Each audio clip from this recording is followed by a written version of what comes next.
Yes mbaniriza akadde kano mwasibye mutya mwenna ba following Fad TV mbebaza mbagamba nti mwakola kyakabi nnyo kubanga mwasubscribinga ate ne munyiga ne kale bamwita Susan Makula mukyala wa Bugingo Makula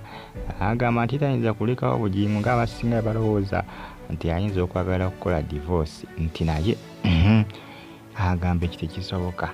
agamba nti kisoboka jjukira Makula yongedde okubanga akikaatiisa ng'agamba nti ne batekawo biliyoni za ssente yawukana ne Bugingo tasobola agamba nti tasobola neweziba ssente mumeka neweziba biliyoni mumeka ez'ensimbi agamba ye tasobola kulekawo Bugingo era agamba nti Bugingo ne bwayabuwala n'abeera muwanvu lunkupe agamba tasobola mumulekawo laavu y'amaanyi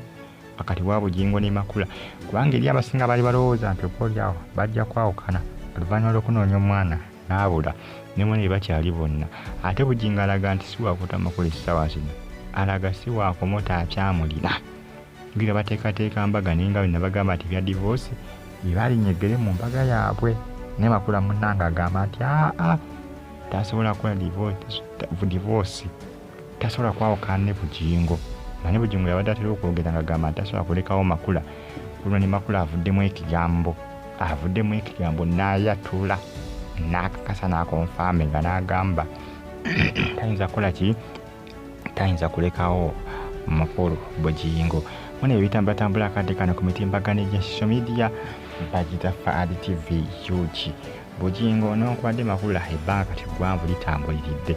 tebannafuna mwana naye alaga tayinza kulekawo amakula ge awulira agaagala okufaako bufi era abo bonna balowooza nti ayinza okusulawo amakula ge abalaga nti muli ku byammwe nza okusulawo amakula gange kizibu ekyo yagamba tayinza suulawo makula ge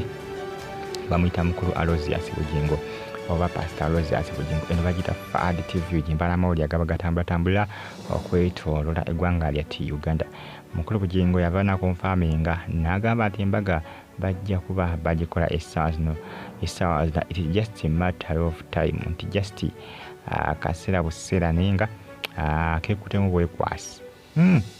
just kadde budde naye ng'embaga bajja kuba bagikola naye ng'ajjukira nababuusa ne mbagamba ekikyasibya embaga ya Bugingo essente zo nkiwa baziina esobola okukola embaga otukira okuzimba ennyumba matiribo naago notoka okugula emmotoka ya bukadde lukaaga mbu gye yagula empya va kuyi gye bamukuyamu amasasola gye yagula empya embaga eyinza okulema ate yagamba ajja kukola embaga ejja okukankanya Uganda yonna ngirinze embaga okuba gundi yakyagisibya Teddy yakyaganye divorce n'embaga ndibadde yakolebwa dda enkulaba embaga bweyogomya Uganda Bugingo yagamba ngenda kukola embaga ejja kuyogomya Uganda mwenna mujja kutya omusimbi ogujja kubeera omwanti endiga zisonda endiga zisondera ddala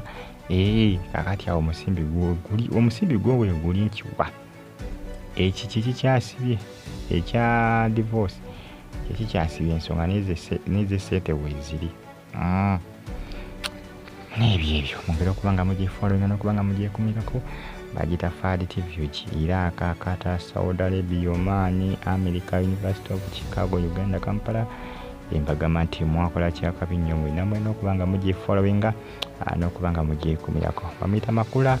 agamba nti obumbi bwa ssente tebusobola mwetita kubanga yawukana ne mukulu Bugingo agamba nti amwagala ng'awava erinnyo amwagala okufaako bufi amwagala bitole kuba Makula agamba nti abasinga balowooza nti obaolyawo Pastor Bugingo amubalako ssente era nga basinga balowooza nti wajja kuyita ebbanga ttono nti Makula akole ki mbwadde ewa ex we jjukira ex yavaayo nga munnange yekubira omulanga ng'agamba nti akyayagala Makula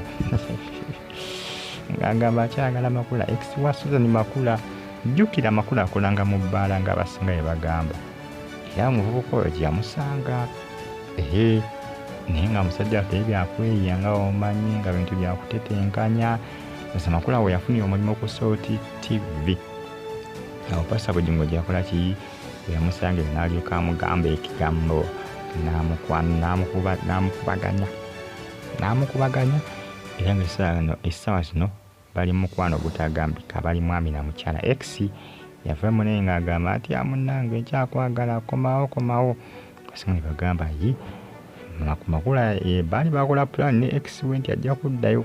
omanyi kyazuuka luvannyuma nti X musajja naye yalimu naye yaguza lujjo ng'obwavu bumuli bubi era abasinga balowooza nti Makula bwe yava wa X nti ajja kumala ddeyo nti ekyamugjayo zaali ssente nti naye yali akyagala X n'ebbanga likulunguludde ebbanga litambuliridde ddala Makula takola ki Makula taddanga wa X ebyaddala Makula ayagala mukulu Aloysius Bugingo bagita Fad TV mwongere okuba nga mugifollowinga ate mwongere okuba nga mukikumira kaapudde simba nazo each and every single day. Comment section weeri awo ntera obubaka mu comment section ate osigale nga ogifollowinga abali mu ggwanga erya Oman bagamba nti mwakola kyakabi nnyo mwakola kyatabu nnyo okuba nga mugifollowinga namwe mwenna abagyekumirako bagita Fad TV UG nsonga za Makula kwosa ne Bugingo. Makula teri divorce Pastor Bugingo agamba nti